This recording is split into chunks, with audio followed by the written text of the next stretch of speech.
white students who decided to engage in bullying via the form of racism, they get disciplined for this action and are now suing the institution that held them accountable.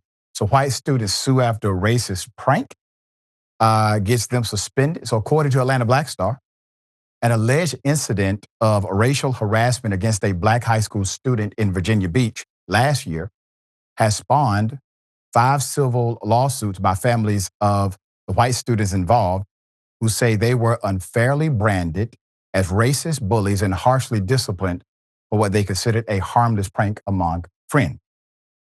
On March 12th, 2025, a group of 6 white students at Kellam High School gave a black student a bag filled with items including fried chicken, watermelon, Sour Patch Kids grape Kool-Aid, and a birthday card with handwritten racial slurs, including blackie monkey, wassup my N-word, and from your favorite Klan, end quote. It also featured a drawing of a monkey's face.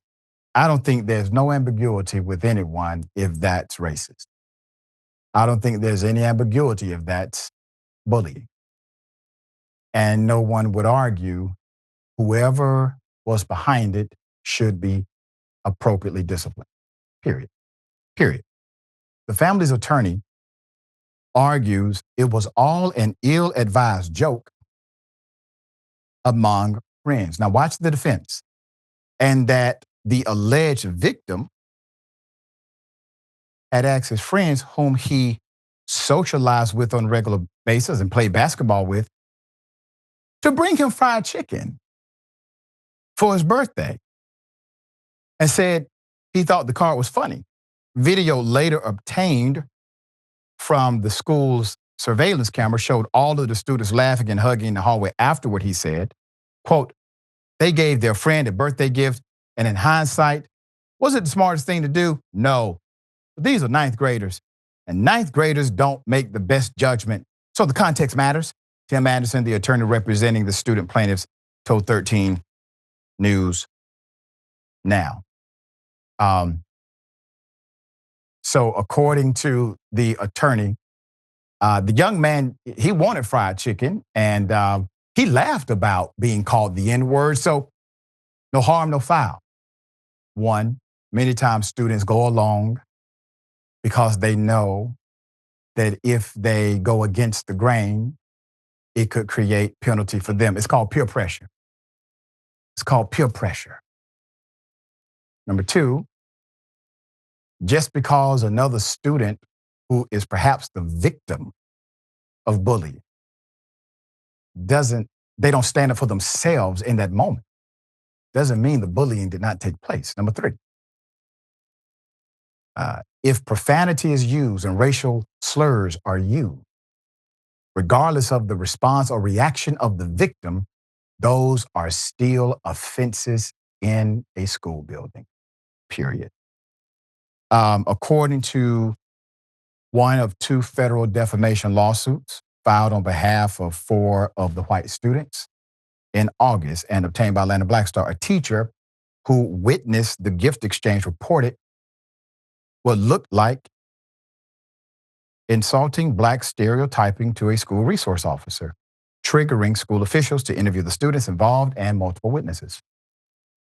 The anonymous plaintiffs contend that, quote, all witnesses gave statements consistent with the fact that the group, that they were all friends consisting of various races, that the incident was a joke towards a close friend, and the gift recipient received the gift as a joke and a friendly gift. Once again, none of that makes it permissible. None of it. They are stretching the boundaries here. If you decide to walk up and punch a student in the face, breaking their jaw, and the student says, we're all good friends, still an inappropriate action. There's a penalty for that. It's physical assault. And regardless of your horse playing routine, that cannot be tolerated in the institutional norm because the institution has a set of norm that allows for equal application of the rule.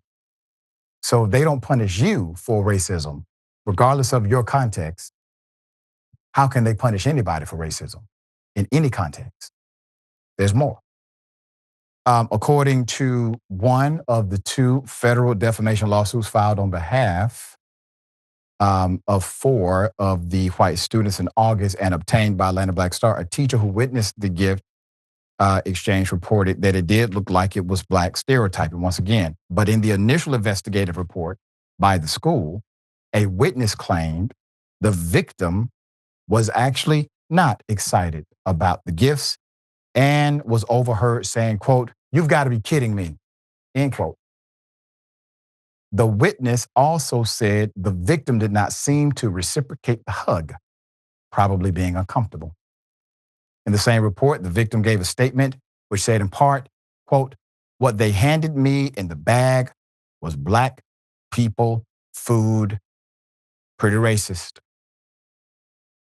end quote.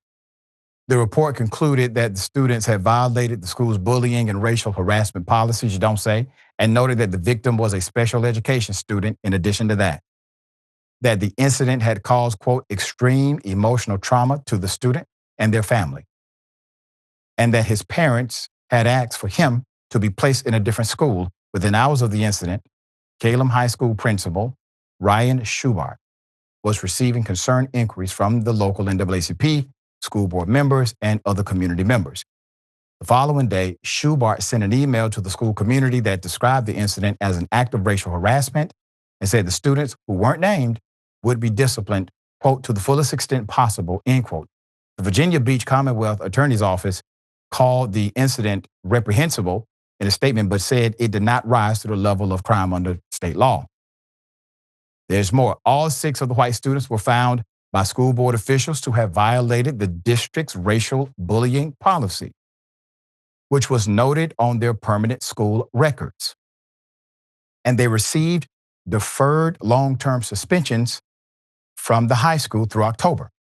They were allowed to transfer to a nearby school called Renaissance High School.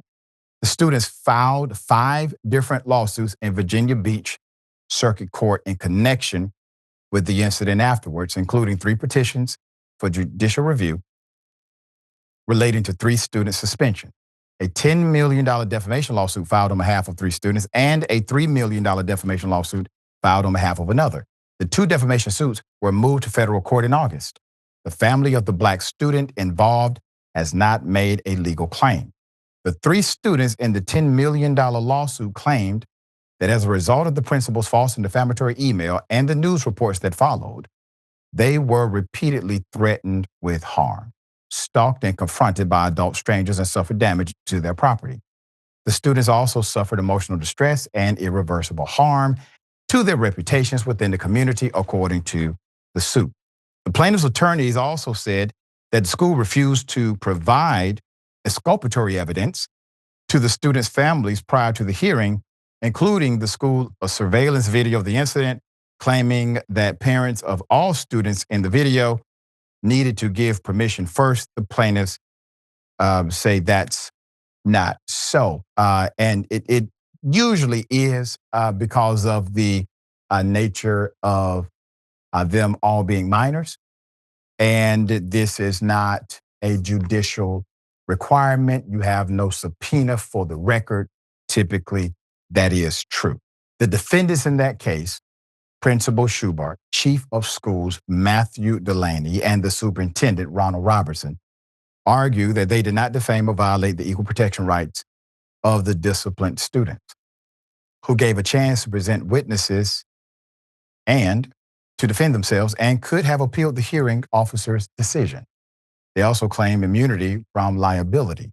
So Schubart and the school district's public information officer circulated a false narrative of racial harassment about what was actual a jovial exchange among friends, the lawsuit says, arguing that all of the negative publicity that preceded the school district's investigation prematurely tainted the students' plaintiffs as racist bullies, inflamed public sentiment against them, and prevented them from receiving a fair shake at the school board disciplinary hearing held April 30th, 2025. It is an interesting day in America.